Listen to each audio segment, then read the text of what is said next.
madaxweynaha jamhuuriyadda Somaliland mudane Muuse Bihi Cabdi iyo waftigii uu hogaaminayay ayaa booqday oo furay dhaamka biyaha oo laga fuliyay waqooyiga magaalada Gabiley kaasoo loogu talagalay inay manfaacadsadaan oo ay ka cabaan bulshada deegaanka. Dhaamkan ayaa mid lagaga faa'iideysan doono biyaha roobka. odayaasha deegaanka iyo waliba shirkadda dhistay ayaa waxa ay ka warrameen caqabadihii kala duwanaa ee markii la bilaabayay iyo faa'iidada maanta dadka deegaanku ay ka heleen. weli madaxweyne soo maray jamhuuriyadda Soomaaliland amba Soomaaliya ha ahaatee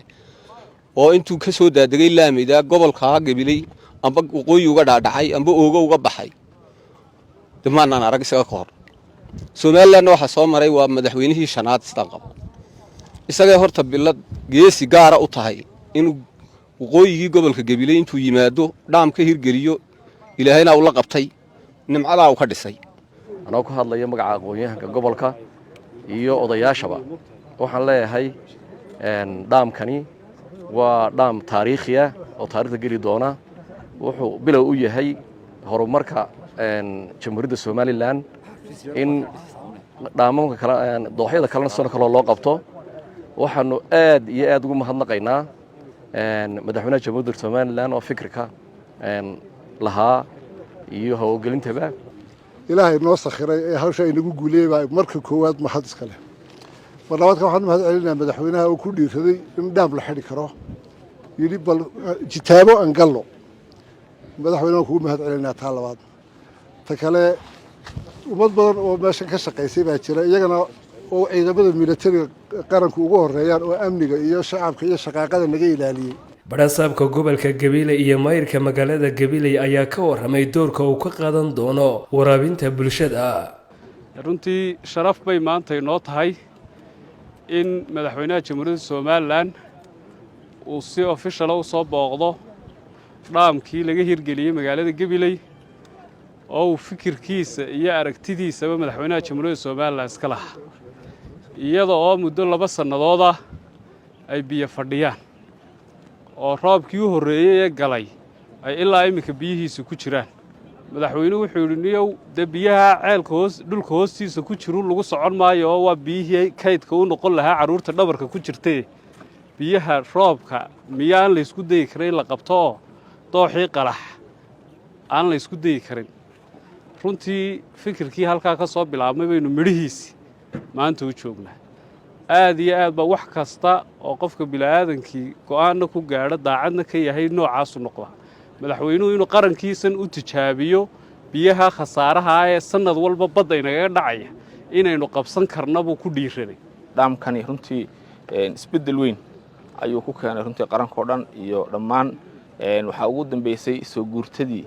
markay timaado halkan bay soo abaaraysay. marka ugu horeysa ay halka soo degayaan dabadna sahankooda halkaas qaadanayeen dabadna meelaha kale ee naqa iyo lebi si aadayeen. waxay noqotay bar lagu soo hagaago oo ummadda oo dhan wax tarta runtii wax kasto la qabto wax tar leen waka sida laga warramayo magaalada ceelasheeda iyo meelaha runtii biyo qabatin kale iyo biyaha laga cabo oo dhan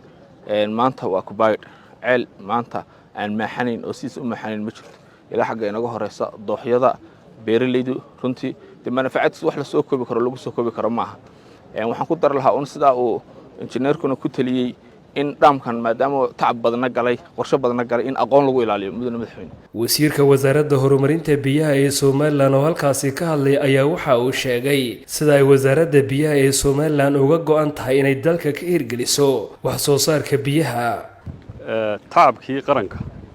uu ka muuqdo waa biyo xidheenkii boholo qowle Gabiley runtii waa aragtaan dhabarkeenna dambe 2 kiiloomitir ku dhow baa biyo fadhiyaan. halkana biyo xidheenkii baynu taaganahay. waxaa ka muuqda tacab weyn oo qaranku geliyay oo horseed u yahay madaxweynaha jamhuuriyadda Somaliland. in badan baa dadku waxay ka hadlayeen maartay si dadka biyo xidheen iyo loogu sameyn lahaa laakiin waxa ka horeysa biyaha soconaya biyaha oogada loo qaban lahaa. laakiin waxa ka horeysa horta marka hore in tijaabada iyo qorshaha lagu guuleysto kan wuxuu noqonayaa dalka oo dhan tusaale u noqonayaa. runtii sidaa iminka ay madaxda iga horreysay sheegeen 2 sano ka hor baa la bilaabay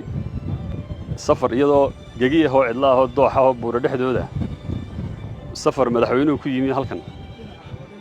ayaana ay ka bilaabatay waana runtii aad iyo aad baa wasaaradda biyaha aan uga mahad celinaynaa madaxweynuhu arrintaa uu ku dhiiraday ee uu horseeday ee maantana lagu guulaystay madaxweynuhu waxa uu dul istaagay faa'iidada ay dalka iyo dadkaba u leeyihiin dhaamamka noocan oo kale ah meel walba way jirtaa meel sidanoo kaloo loo buro la qaban karaa ama meel ku habboon in dhaam laga qabtaa ama hawl kaloo qaran in laga qabtaa dhulka meelo badan iyo badankiisaba uu leeyahy sirta uu ku hirgalay waxa weeye dadka deegaanka ayaa qaatay amarkii la siiyey dadka iminka hadday saa amarka u kala qaataan meel waliba wax walba anu qaban karaa laakiin bele waxay ka joogtaa mashruucii markuu u baahdo maanta iyo berri iyo bilo kana maslax kana raaligeli dee ninkii maba arkaya fishankii kulama arkaaye marka haddii la ismaqlo oo dawladdu iyo dadkan hawsha wadaa fishan bay keenayaan wuu qaldami karaa oo bini aadmeenna wuu hirgeli kari waaya dhaliil baa ka soo bixi karta waa la saxaya laakiin haddii xashikaa lagaa qaado hadduu muran ka keeno dee waa dhibaato ummaddana xoog lawada muquunin maayo lamana wada qancin kari maayo maanta oo dhan dee 100 qof oo miyuun taagay qancin kari maysid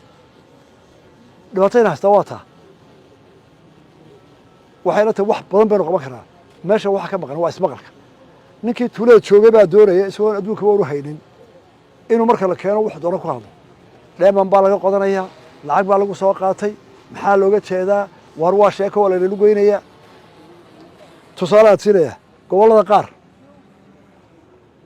lacagtii loo qiimeeyey kan kula mida loo qiimeeyey tan oo kale oo weliba ka istaajina way ahaadeen waa la diiday bil sanad dhan baa lagu rafanayay waa la iskala fahmi waayey meel bannaanaa la geeyey bannaanka ciiddiisu way furantay waana natural maaha meel la qabanaya ma waa meel siman waa la qoday intii ileeg baa la geliyey bala yar buu noqday markii hore sina u jabay ila waa ciid yaraya haddaa la qodayaa kii buursi imika markay kala arkay ayuu deegaankii leeyahay annagaa imika bixinayna raalli ahow annagaa lacagta iska ururo kala bixinayna noogu yeedho qoladiisan injineerada ahayd axmed saki daahir xasan warbaahinta qaranka deegaanka qurac ee waqooyiga gobolka gabiley